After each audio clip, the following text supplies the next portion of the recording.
Don't call it a comeback, folks. In this video, we've got Booster 19 rolling back from Massey's after completing a round of testing. We're going to start you off in this Starbase summary over on the launch pad side, over at the launch site.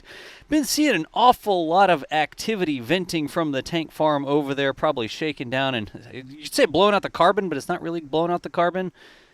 Methane is a carbon. Methane's got a carbon and 4 hydrogens. We could say blowing out the carbon on the tank farm over there. I'll allow it. In any event, like I said, it's a Starbase summary, and here is Pad 2 over there. Going to get a little bit of action on the OLM parts being retracted. Let's enhance just a tad. What's going to be retracted?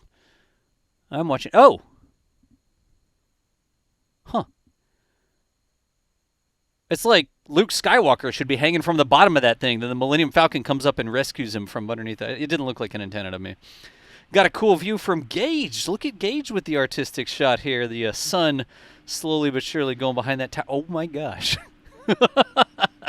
First we'll get Gage to clean a sensor. How would you like that to be your job? I almost wish that shot had zoomed way out and shown exactly how high up in the air that worker was. Also over there, there's the QD arm. The quick disconnect. Caesar getting some really cool nighttime shots. In fact, you can see folks walking around. It's like an industrial facility, 150 feet. I actually don't know off the top of my head exactly how high off the ground the QD arm is. I'm sure y'all can help me out down in the comments, but it's like an industrial facility over 100 feet off the ground, so you can hedge like that when you don't know for sure. And then your folks, your friends down in the chat will help you out with the exact numbers. Are we painting that with a roller? Or is that like a little scratch? It's a roller. I think we've been over this before, right? We've talked about this before. Is there some reason? Is it just too windy to use spray? I think was the consensus last time. You'd think you'd get up there with a big spray gun and just go all over the thing and spray every little nook and cranny. But maybe them South Texas winds just do not work in your favor if you're trying to spray paint something with a big spray gun like that. It does look so fresh and so clean. Look at the white sort of shielding on there, and then you see that big piston over to the right-hand side that swings that arm back and forth. No kidding. It's this little like shanty town on top of Pad 2. It's still a little bit of scaffolding construction happen over there, but every day it's a little bit less. They're cleaning up just a little bit. There's the 11,000 Derrick Rising. That is a big fat part of the crane. It's the back part of the crane, actually. The boom assembly goes forward. The derrick goes backwards, if I'm not mistaken. Bringing the parts over on the SPMPs and stuff like that and assembling that big Buckner-owned crane. We pointed that out. Be interesting to see where that crawls its way over to do some work. Got some stop-motion excavator action here over on the inside of that wall. Look at the big counter. Buckner emailed me. Like, that's some cool ambiance there in the background, that huge mechanical arm. In the left of your screen, beyond the excavator, underneath February 10th, that's what picks up the big counterweights, right? Hey, it's a historical marker. There's a Palmetto Pilings historical marker. You know, long ago and far away, we had talked about doing a little historical rundown around Boca Chica and the surrounding areas, but I really thought we needed a history person, like somebody from RGV, to come over there and tell us the history of those things. We're not the experts on that. Maybe one day we'll have time to do that, try to do it around a launch or something. But it's just so interesting, the history of the area. The steamboat, Massey's used to be a steamboat repair station, if I'm not mistaken. So in any event, we've been seeing the dirt work, the ground preparations, over next to Pad 1. Actually, next to the entire launch site over here. This happens to be next to Pad 1, I think. Get my bearings here. Pretty sure. They've been scraping off the top layers. A lot of times what they have to do out there is that the top has so much more organic material in it, right? The looser sand, it's been moved around, and what you do is you take off some number of feet of that top layer, because you don't want to build on that, the stuff that's been disturbed and has all the organic materials in it, right? You got to scrape that off, and then you get down to more foundational sort of stuff. I'm not going to say that the sand is the greatest load-bearing soil type that could be out there, but in any event, that's probably what they're doing, scraping that top layer off. The air separation unit continues on. I'd still love to do an entire piece on how those air separation units work. You may not be surprised to learn that they separate air. But exactly how they separate air is actually really interesting in terms of temperatures and pressures and flows. And, you got the air that you breathe that has nitrogen and oxygen and all the different stuff that's in the air, and you want to separate that into its component pieces so you have some nice pure oxygen, some nice pure nitrogen instead of having to truck it in. It's like, okay, this is cool, but when it went past that tower and those red lights started flashing, it's like it set off, like it's trying to leave the pharmacy with a little tag still on the merchandise. Like you're walking out of a department store and they haven't taken the little alarm tag off. In any event, speaking of the intro to the video, not calling it a comeback, quite technically it is a comeback because Booster 19 here leaving Massey's and coming back, I guess you could say, to the production site. Of course, right now it's on the thrust simulator as it was undergoing that cryo testing over there, the big thrust rams pushing and pulling, I guess pushing really, on that thing. I hope a Raptor engine doesn't pull on it much. But doing all of the hydraulic testing over there, the cryo testing, needs to come back, get some engines, and then it's going to have a static fire campaign. And in order to do that, I need to get work on the pad that can do it, don't they? So, once again, the other reason the sort of, not analogy, is it a lyric, I guess, works is because skipping the destruction of Booster 18, here's Booster 19 stepping into the fray.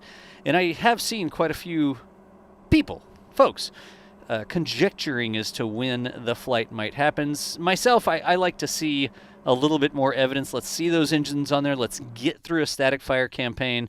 That's when you really start to dial those dates in, especially if you want to go see it, right? You want to come hang out with us at the Margaritaville over at South Padre and see Flight 12 happen. That's a thing, but personally, I wait until we get to the other end of those test campaigns. It's just so difficult to do the launch tourism this far in advance, especially with an experimental program like the Starship program continues to be. So, once again, I say it every time, but massive thanks to the team, literally tag teaming the coverage here. Caesar on the approaching end over there with the production site behind Caesar here, and Gage over on the other side. If I'm not mistaken, Colleen was out. There's Colleen. Name's on the screen right there. So, just the whole crew out there rolling out all hours, waiting for this thing to get rolling so that y'all can have this. It's greebly. Tell me below that when I say greebly, you know what I mean. It's a real thing. Star Wars, right? You like kit bash model pieces to make the Star Destroyers and the Death Star and that sort of stuff, and you get all the little, it's not a big smooth slick spaceship. It's got the little detailed components on it because you took I don't know, a cockpit component from an F4 Phantom. Everybody's got an F4 Phantom model. And you pasted it onto the side of the Star Destroyer so that it had some little details. It's the same sort of stuff that you see here with all the delightful greebles visible on the outside of the booster. People are going to come after me like verticated, like, oh, that's not a thing. You made that up. It's like, well, I communicated with you. I used language to convey a thought or idea to you. It doesn't matter if the word's real or not. You get what I'm saying, hopefully, most of the time. Anyways, Booster 19 taking the turn there in front of the mural, the Gigabay sticks there in the background. Here it's going to come around the corner between the two megabays and go into megabay number 1. Of course, pretty common knowledge for folks who actually keep up with Starbase that megabay 1 typically has the boosters in it. Megabay 2 typically has the ships in it. So whenever we see a booster turning in that door, we pretty much know what's going on. Or I guess you could say when we see a booster going back that way, you have it on pretty good authority that it's going to end up in Megabay 1. So, goodbye, Chines. I don't think it's pronounced shine. I don't know if anybody saw the last Starbase update, but Max was shining his way to the top of that summary there. I think they're called chines with a ch on it. In any event, everybody's nice and roped off, looks like. We're going to shot from up Highway 4, looking at the rocket garden here. I haven't seen a lot. You did see potentially in the news on social, over on the NASA Spaceflight main socials, we had put out some information on the Starship Park They're right across from the office building. And so it'll be interesting to see. They had done some filings, spending, what was it, like $14 million on a Starship park. The filing said for private use. Does that mean that it's for employees only? Is this a publicly accessible rocket gardens?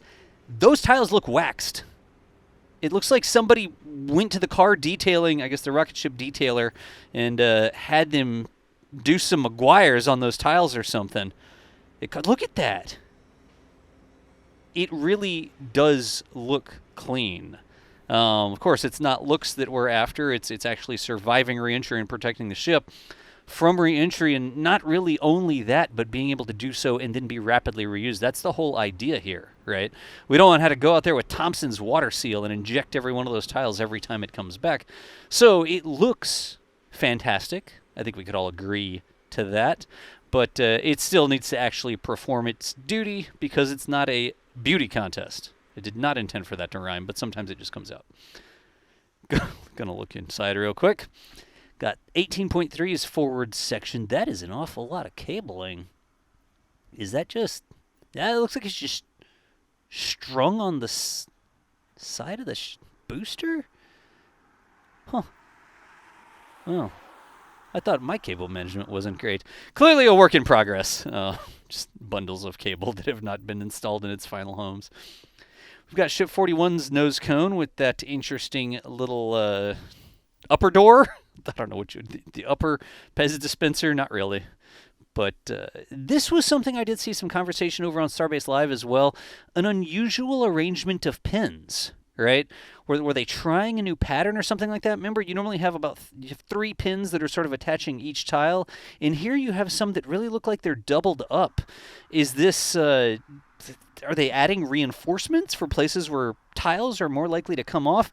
Was that a calibration thing? Were they just testing something new? I guess there's one way to find out. We'll see if it stays that way when it actually gets the tiles. But once again, it's fun to practice the roadside rocket science here, looking in through the windows like a kid excited at the candy shop that holds all the starships in the background here, and conjectured that...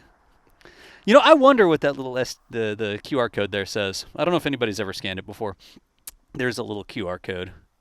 So, Ship 42's Nosecone. It says the flaps are retracted. I'd have to squint down to like 2010 to see that myself, but I'm going to get a little bit of a sunset here. Once again, folks, this is Starbase Summary.